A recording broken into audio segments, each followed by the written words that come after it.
Hello everyone. आज के lecture में हम द हिंदू के दो आर्टिकल डिस्कस करेंगे। पहला है इलेक्शन कमीशन ऑफ इंडिया का स्पेशल इंटेंसिव रिवीजन प्रोसेस और दूसरा है इंडिया यूएई रिलेशन पे बेस्ड। तो सबसे पहले हम स्टार्ट करते हैं इलेक्शन कमीशन ऑफ इंडिया के स्पेशल इंटेंसिव रिवीजन प्रोसेस से।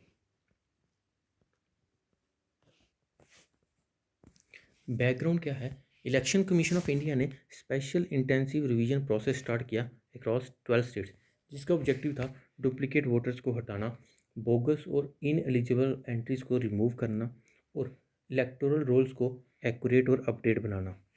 अब जब process claim and correction phase में है तो लार्ज स्केल पर जेन्युइन वोटर्स के नाम डिलीट होने की कंप्लेंट्स आ रही हैं। इशू इतना सीरियस हो गया कि सुप्रीम कोर्ट को इंटरवीन करना पड़ा। इलेक्टोरल रोल रिवीजन का ऑब्जेक्टिव क्या था? ठीक है, इसका मेन ऑब्जेक्टिव था to ensure free and fair election, duplicate voters को हटाना और फेक वोटर्स को इलेक्टोरल रोल से हटाना और डेमोग्राफिक डाटा को अपडेट करके मेंटेन करना। अगर हम इस प्रोसेस की लीगैलिटी की बात करें तो article 324 of the constitution election commission of India को एम्पावर करता है to revise the roll periodically.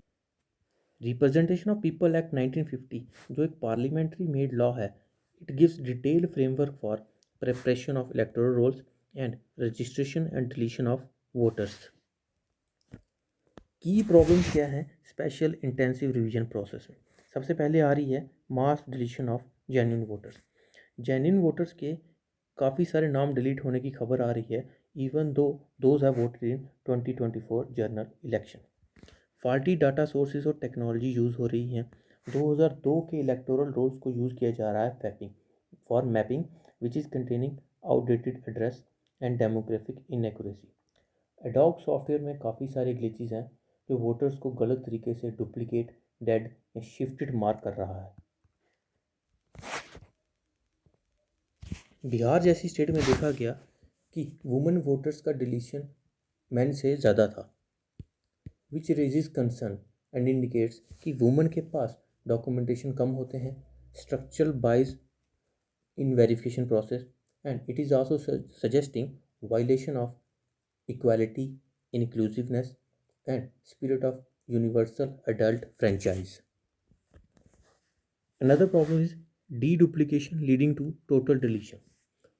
डीडुप्लीकेट entries को रिजॉल्व करने के बजाय एंटायर वोटर लिस्ट ही डिलीट कर दी गई, विच इज़ शोइंग कि सारा प्रोसेस जो है एल्गोरिदम पे छोड़ दिया गया है एंड इसमें ह्यूमन ओवरसाइट का लैकिंग है। Next is illogical use of form 6।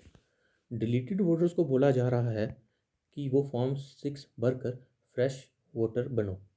Problem ये है कि एग्जिस्टिंग सिटीजन को न्यू वोटर ट्रीट करना पड़ेगा, रॉन्गफुल डिलीशन का ऑडिट जो है इम्पॉसिबल हो जाएगा और अकाउंटेबिलिटी भी डाइल्यूट होती है। इस समय सुप्रीम कोर्ट का रोल क्या है? सुप्रीम कोर्ट ने इलेक्शन कमीशन ऑफ इंडिया को डायरेक्शन दी कि वो इस प्रोसेस को थोड़ा इजी बनाए और आधार को एक्सेप्ट करे as a 12th identity document. इस सब ये सब प्रोसेस में सुप्रीम कोर्ट में ये कहा जा रहा है कि कोर्ट ने पहले ही इस प्रोसेस की कॉन्स्टिट्यूशनलिटी डिसाइड करनी चाहिए थी। अब कोर्ट सिर्फ डैमेज कंट्रोल करने में लगा है। इस सब का डेमोक्रेटिक इम्पैक्ट क्या हुआ? Threat to universal adult franchise. Article 326 guarantees right to vote to every adult citizen. SIR के इस करंट फॉर्म ने वोटिंग के राइट को ब्यूरोक्रेटिक हर्डल बना दिया है और इसमें सबसे ज़्यादा इफेक्ट हो रहे हैं women, migrant worker, urban poor and elderly persons. इससे लोगों का इलेक्टोरल जैसे इंस्टीट्यूशन पर भी ट्रस्ट कम हो रहा है।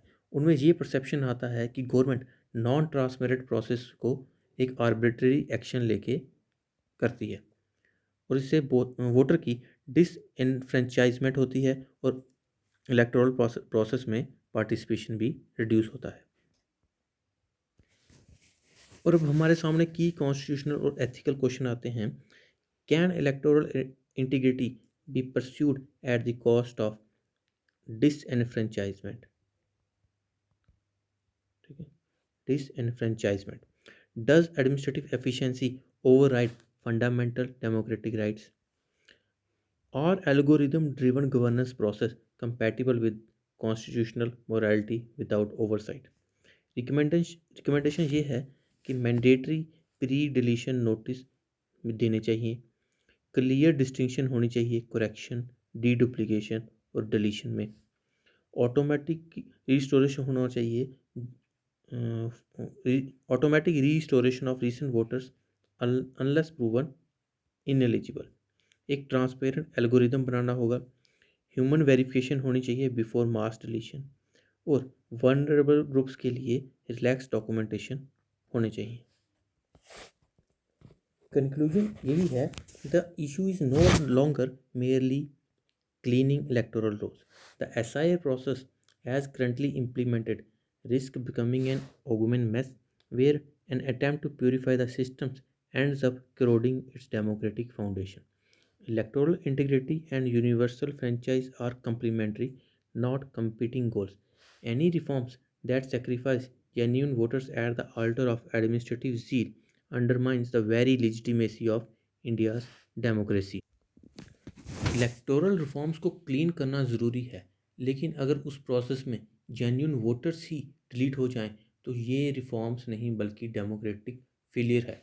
इलेक्टोरल इंटीग्रिटी और यूनिवर्सल फ्रेंचाइज अपोजिंग गोल नहीं है, दोनों को साथ लेके चलना ही कॉन्स्टिट्यूशनल गवर्नेंस है। अब हम अपना नेक्स्ट आर्टिकल डिस्कस करेंगे which is based on India UAE relations, right.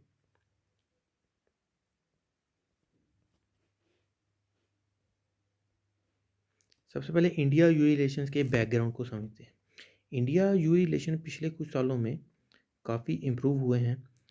UAE India का थर्ड लार्जेस्ट ट्रेडिंग पार्टनर है, सेकंड लार्जेस्ट एक्सपोर्ट डेस्टिनेशन है और सेवन्थ लार्जेस्ट फॉरेन इन्वेस्टर है। सबसे पहला यूएई के साथ हमारा जो ट्रेड एग्रीमेंट साइन हुआ था वो हुआ था 2022 में, which is comprehensive economic partnership agreement, that is CEPA CEPA. Recent visit जो हुई यूनाइटेड यूएई के president Sheikh Mohammed bin Zayed की, वो बेशक शॉर्ट थी लेकिन it was primarily focused on economic cooperation and defence collaboration. UAE के president ने इंडिया यूएई के बायलैटरल ट्रेड को 200 बिलियन डॉलर तक ले जाने के साथ साथ LNG डील को $3 बिलियन और गुजरात में इन्वेस्टमेंट करने की बात की। इसके साथ साथ स्ट्रैटेजिक डिफेंस पार्टनरशिप पर भी बात हो रही है। डिटेल्स अभी पब्लिक नहीं की गई है, लेकिन ये इंडिया यूएई रिलेशंस को एक नया सिक्योरिटी डायमेंशन देता है। लेकिन इस डिफेंस कॉपरेशन को गल्फ रीजन के ब्रॉडर जियोपॉलिटिकल कंटेक्स्ट में देखना ज़रूरी है। यूएई और सऊदी अरेबिया के बीच राइवलरी बढ़ रही है, जिसको आज मॉडर्न वर्ल्ड में कोल्ड वॉर कहा जा रहा है। रीजन में काफ़ी इंस्टेबिलिटी है, ईरान में इंटरनल अनरेस्ट चल रहा है, गाज़ा में प्रॉब्लम्स है, इसराइल कतर का कन्फ्लिक्ट चल रहा है, Saudi Pakistan mutual defence pact sign हुआ है जिसमें तुर्की को भी लाने की बात हो रही है, इंक्रीजिंग मिलिटराइजेशन और ब्लॉक फॉर्मेशन हो रही है। इंडिया को इस सब में कॉशियस रहने की ज़रूरत है। नियरली 10 मिलियन इंडियंस जो है वो गल्फ कंट्रीज़ में रहते हैं। Any regional conflict will risk evacuation crisis. अगर हम एनर्जी सिक्योरिटी की बात करें तो GCC country are major oil and gas supplier, खासकर तब जब US और यूरोपियन यूनियन के सैंक्शन ने अदर सोर्सेज रिस्ट्रिक्ट कर रखे हैं। गल्फ में स्टेबिलिटी होगी तो एनर्जी सिक्योरिटी ऑफ इंडिया बना रहेगा। आगे बढ़ने से पहले हम देखेंगे कि GCC क्या है। GCC का फुल फॉर्म है गल्फ ऑपरेशन काउंसिल। ये एक regional government inter governmental organisation है जो अरब गल्फ कंट्रीज़ के बीच में इकोनॉमिक, पॉलिटिकल, सिक्योरिटी और कल्चरल कोऑपरेशन को प्रमोट करने के लिए बनाया गया था। ये 1981 में इस्टेब्लिश हुआ था और इसका हेडक्वार्टर है Riyadh, Saudi Arabia.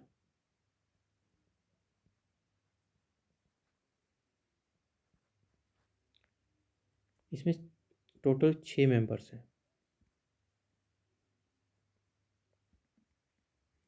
Which are Saudi Arabia, UAE, Qatar,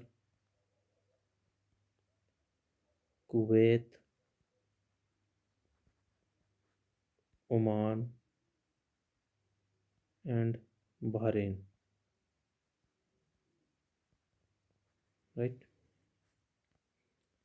energy security के बाद हम बात करें तो गल्फ़ कंट्रीज़ में अगर स्टेबिलिटी बनी रहेगी तो हमारे जो स्ट्रेटजिक कनेक्टिविटी प्रोजेक्ट हैं वो भी चलते रहेंगे, जैसे कि Chabahar port, international north south economic corridor, transport corridor, India Middle East Europe economic corridor. इन सब के लिए चाहिए कि ये जो रीजनल प्लेयर्स हैं वो आपस में कोऑपरेशन बनाए रखें और इंडिया इस पर अपनी न्यूट्रल डिप्लोमेसी के साथ ही चले। इंडिया का डिप्लोमेटिक बैलेंसिंग एक्ट क्या है? डिफेंस सेक्रेटरी ने क्लियरली कह दिया कि डिफेंस पैक्ट जो है वो एक रीजनल कॉन्फ्लिक्ट में इंटरवेंशन के लिए नहीं है। इंडिया ट्रेडिशनल अप्रोच यही होनी चाहिए कि वो अपनी स्ट्रेटजिक ऑटोनॉमी बनाए रखे, इशू बेस्ड पार्टनरशिप करे and avoid joining any military block. India का इंटरेस्ट इसी में है कि वो UAE, Saudi Arabia, Israel, Iran और कतर के साथ साइमल्टेनियसली इंगेजमेंट करे बिना किसी एक रीजनल पावर को ज्वाइन किए हुए। तो ये था आज का lecture. I hope you understand it. Thank you, Jai Hind, and please do not forget to subscribe the channel.